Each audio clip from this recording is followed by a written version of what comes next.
But for me, take off the YPR hat, take off being even a person in long-term recovery, and I'm just probably going to keep my parent hat on for the rest of this talk.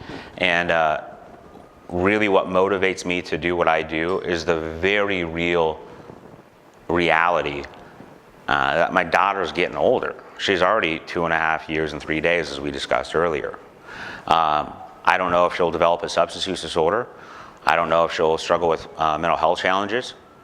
But I do know that she's a human, and probably somewhere between, you know, the head and the heart, there may be a feeling of inadequacy or not good enoughness or trying to fit in, and maybe that's cloaked in academic success, alcohol, other drugs, sports, accolades, whatever it may be. And at the end of the day, I want my daughter to be able to grow up in a culture where she can talk about that.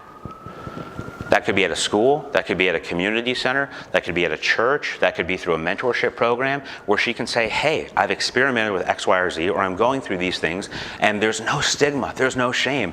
I don't know if you recently saw, but are people familiar with the Project Semicolon? The Suicide Prevention Awareness Organization? I'm not sure if you've heard or others have heard that the founder is no longer alive. Unfortunately, actually took her own life.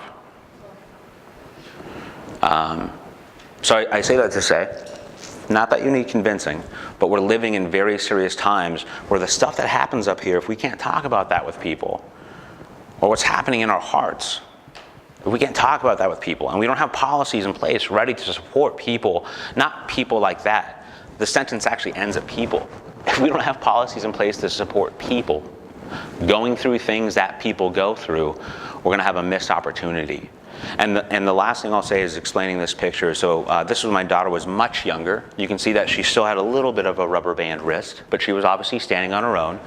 What she is standing in front of is a small purple mountain. It's at a little park that we used to live by, and there's actually, you can't tell because it's a picture and the angle, but there's actually a whole bunch of mountains. Like if we were there in person, we would actually just stand over them, and there's all these little mountains everywhere. But for my daughter, all she can see at her height and her vantage point is the single obstacle in front of her. And how the heck is she gonna climb to the top of that? And it's just steep enough to where she can't do it on her own.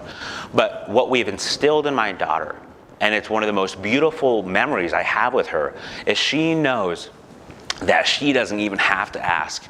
There is an obstacle in front of her. She can't see beyond it, but she knows that she needs to overcome it. There's no hesitation, but a single action. And she puts her hand back every time because she knows either mommy or daddy will grab that and they will help her up the mountain. And that's my ultimate ask to you today. Whether it's our organization, your organization, an organization that you know about, don't let those leaders wonder who's going to take that hand and walk with me. We have to be a country that is coming together, that we know that somebody's going to grab that hand and help them get to the top of that mountain. And so I just want to say again, thank you for everybody being here. Thank you for the opportunity, and you're all extraordinary. That's all I got.